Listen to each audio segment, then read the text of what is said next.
It's been an exhausting planner month. I started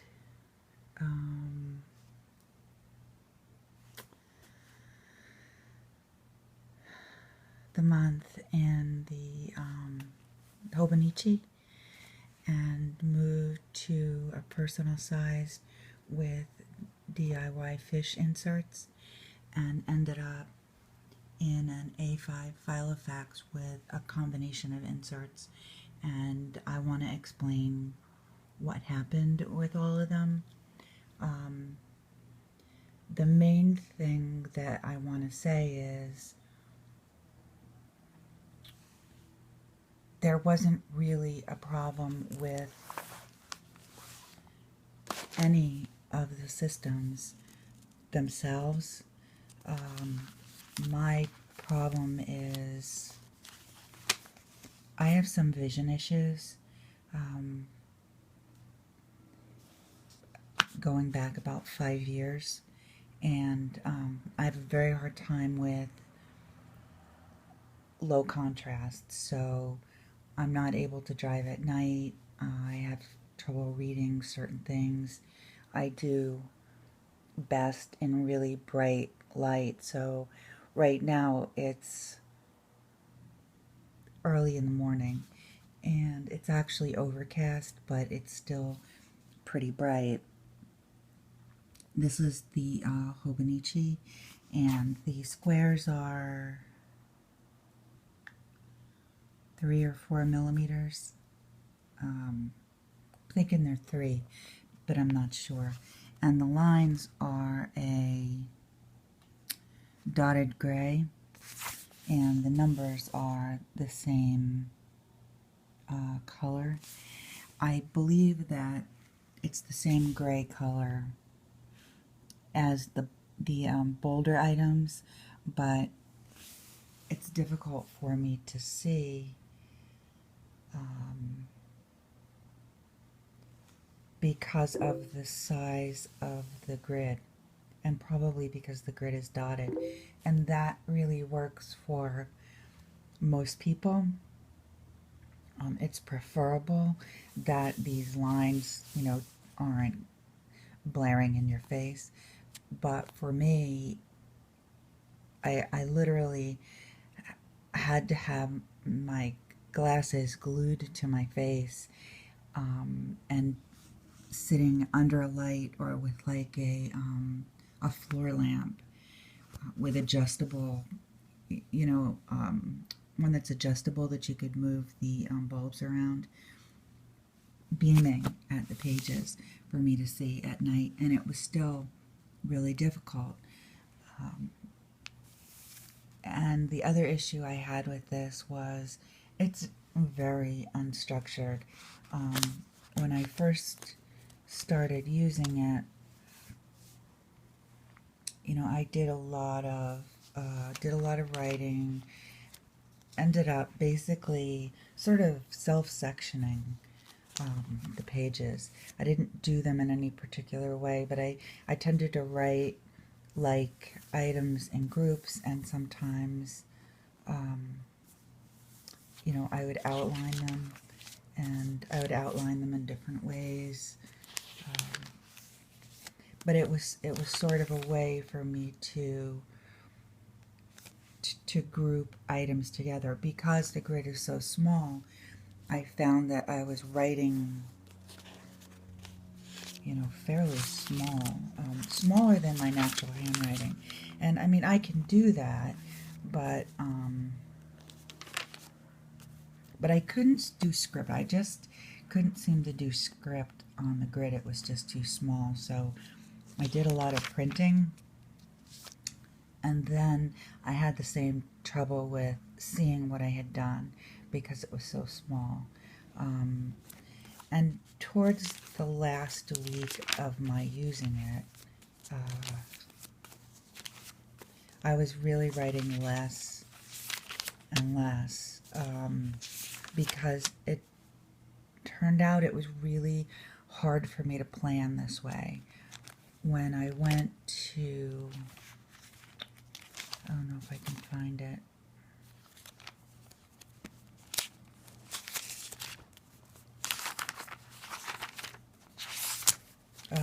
When I was away at a Greyhound event, it was a great way to document all I did and, you know, bring home paper stuff and do pictures.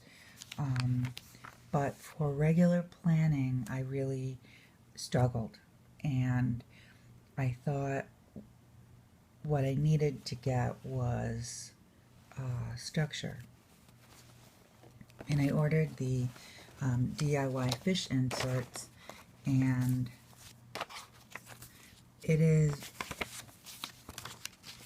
I printed them on regular paper at first, and they were fairly easy for me to see. The grid size is about the same as the DIY fish. The grid size of the DIY fish inserts is the same size, I think, as the Hobonichi, which is still small for me. There's a lot of room for printing. I mean, I know people can write any size they want on these, but when I write with smaller lines and I write with smaller squares, I gravitate towards writing that's smaller than I naturally would write. And then I bought Tomo River paper and a Campus A4 sized pad, and printed my inserts on that. And that was a real problem for me because the contrast was really low. I pretty much had a meltdown the other night on Facebook because I simply couldn't see the pages well enough. It didn't seem to matter what I did. This is the cream Tomo River paper. This is regular printer paper, and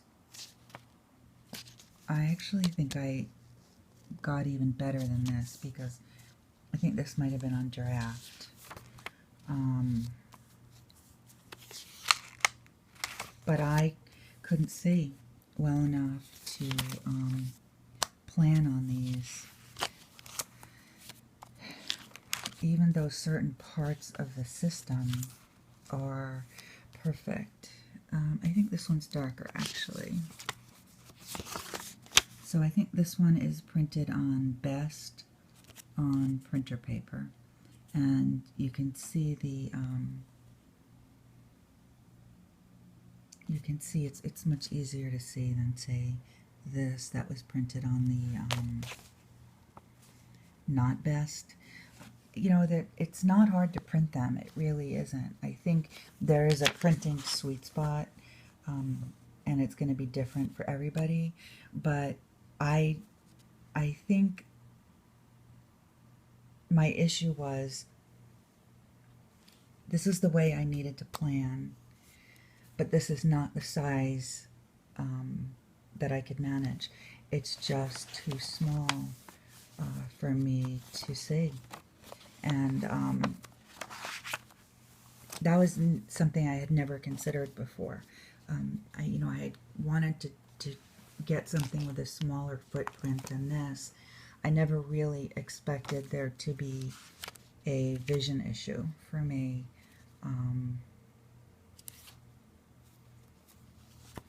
Involved in picking out the size of a planner.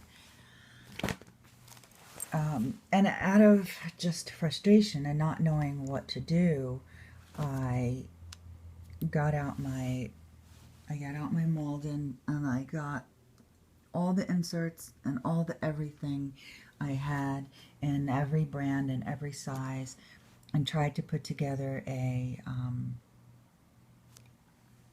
setup that would take me into 2015 and give me a chance to not think about it anymore and decompress a little and not obsess about planning, but still be able to see it. And what I ended up doing was I had a variety of week on 2-page inserts, some in English and some not so much in English. And these were the ordning. These were really nice. These are the ordning and Rita inserts, and honestly, I had trouble finding them at the beginning of this year. I'm having trouble finding them in the beginning of next year. It's a little frustrating. But what I ended up doing was I set up a week on 2 pages around just a random, just daily sheets. I mean, whatever A5 sheets I had that were undated. And I've got lots of different kinds. I've got the Filofax grid. I've got, I think these are the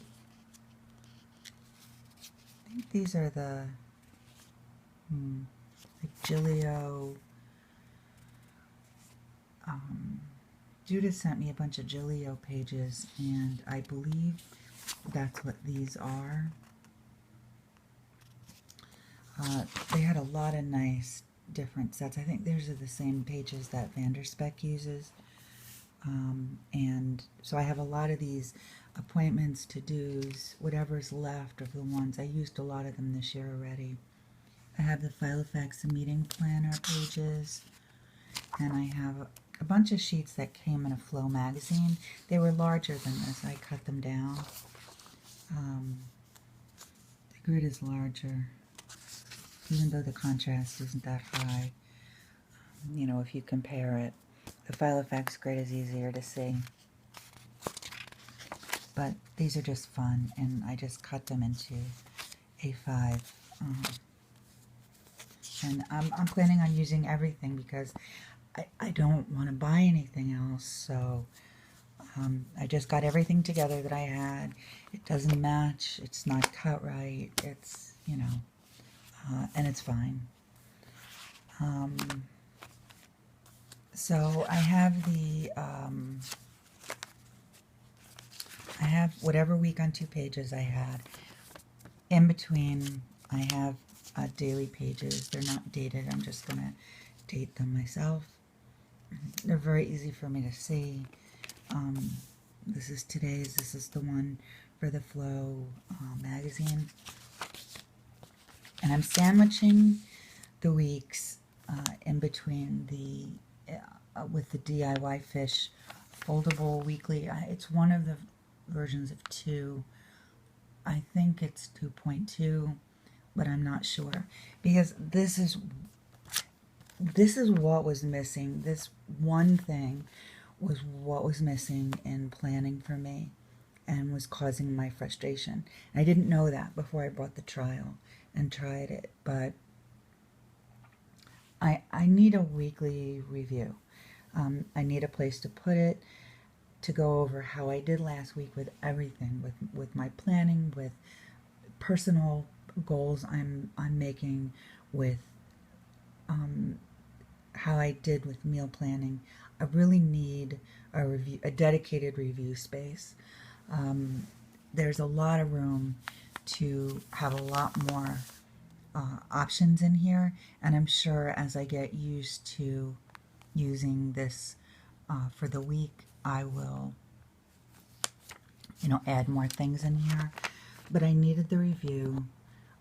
I needed this fold over part. As crazy as it seems, this is really huge for me. This one little folded over piece.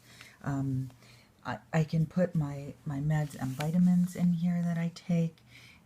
I can do, I can look at things without flipping it back and forth.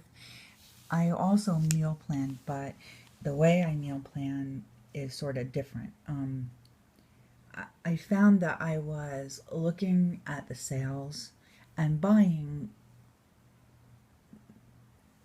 every week enough to make, you know, 5 meals.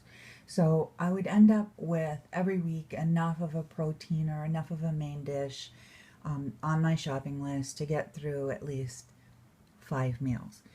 And one day I looked at my freezer, and my freezer was just full of stuff. Um, I had more chicken than I needed. I had more fish than I need. I had more everything than I needed in there. And yet I was still going over the weekly grocery sale flyers and saying, okay, chicken's on sale, I'm going to buy more chicken, and pork chops are on sale, I'm going to buy pork chops. And what I ended up having was enough of a protein or enough of a main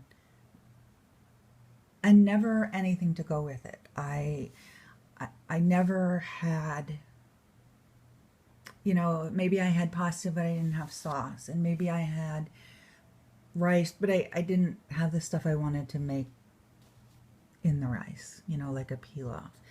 And so I started to meal plan differently. You know what? I'm not going to grab it. I'm just going to explain it. So every week, instead of looking at the sale flyers to determine what I...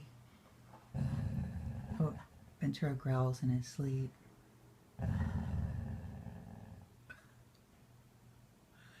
That just cracks me up. Because he's so sweet when he's awake, and he's a fierce beast when he's asleep. Okay. So what I do at the beginning of Sunday night, usually, I sort of start thinking about it Saturday, but I usually do it Sunday night. And in these spaces, I write what the main thing will be at dinner. So if I have, say, it could be chicken, beans, pasta. My family loves pancakes. Honestly, I do pancakes one night a week, a couple times a month. And then I plan at least 5 days, sometimes 6. So when I know what I have for the main dishes, then when I go to the grocery store, I can get what's on sale to supplement the rest of the meal. And it's been so helpful. It's not really a matter of a money thing. It's a matter of a space thing. I ended up with a full pantry, full closets, a full freezer, and nothing for dinner, oddly. I mean, I don't know how that happened, but this works best for me, and this really facilitates it. Because I don't say chicken, pasta, beef, pork, beans, breakfast, so that matches these days. I just make it down here so that when the day comes up, I can pick one of these things based on time, based on what everybody feels like having, based on whether or not I got something to go with it or not. And so this is really perfect for the way I meal plan. I got the August trial in Personal. I got the August trial in A5, and I'm going to continue with these after August. Because since I'm not writing a lot of text on any of these, I don't have as big a problem with the fact that they are light for me. I'm also going to probably go back to using regular printer paper and try to get as much ink on the paper as I can. And I think that will help a lot also. And the rest of this is really just, as far as setup goes, just the end of the year. I mean, it's very basic. It's in my Malden, which even after I did all that stuff to the leather a while back, I do like to update.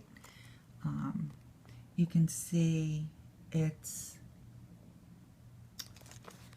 I really don't know how to describe it because I've never seen like any of the other binders.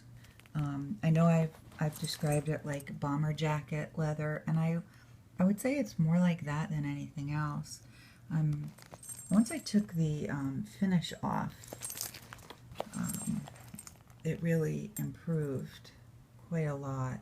You cannot really do that with all the binders because the, Filofax makes them with a sprayed on. I think it's probably a combination of the paint and the polyurethane.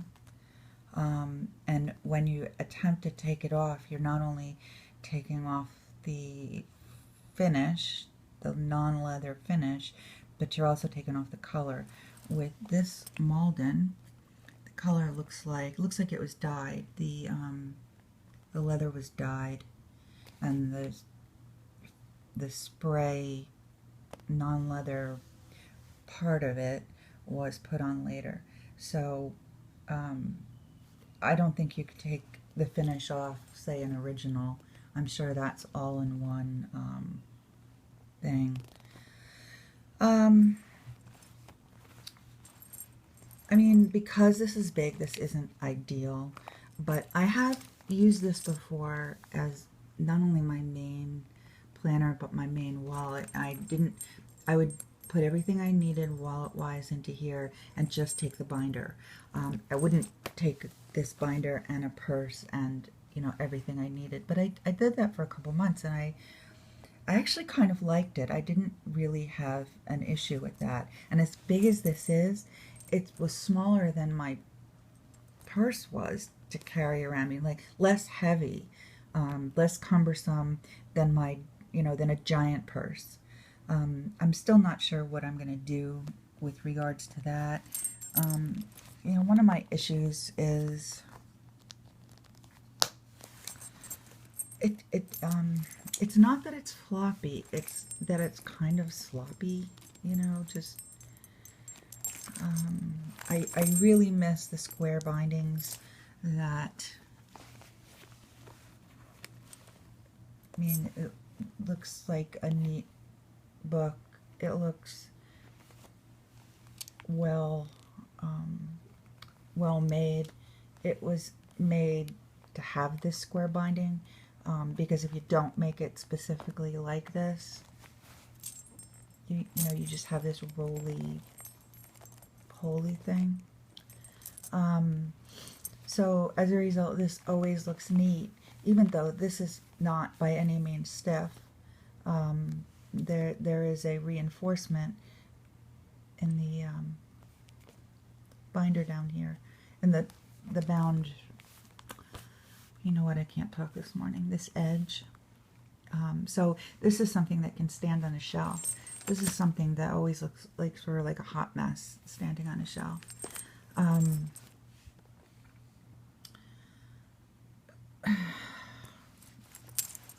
Yeah, I mean, I'm having some issues, some planner issues, but I don't think that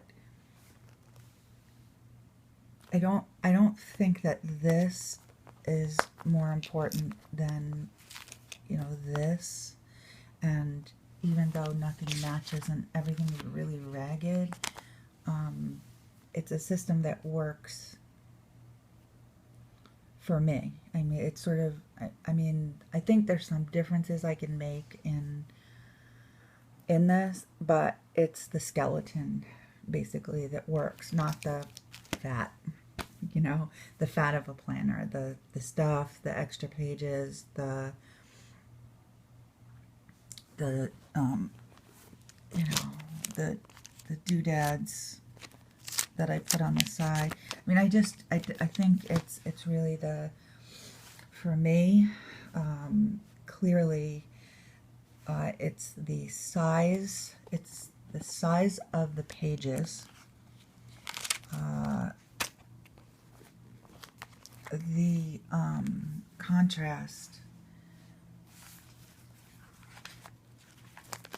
contrast of the pages, and the layout of the pages, and you know, everything else is about having fun, and I enjoy that, and I obviously, you know, do my share of art and fun things in it, but when I get too far away from this skeleton, I pretty much fail. Okay, I'm gonna look this over and see how it went. Oh, a lot of people asked me about, I don't know if I can find it, these little stickers. You know what? I don't seem to have it on me. I may do a separate video on them since so many people asked. But I'm coming in on 25 minutes, so I think I will close for now and either do another short video about the stickers and the photos, or I will add that in the next time that I do a video. So thank you so much, everybody. Thank you for watching. Thank you if you made it to the end. And I hope that some of these trials I had at least help somebody else, and then it won't be quite so aggravating. So thanks, guys. Thanks for watching. Talk to you soon on Facebook and Instagram.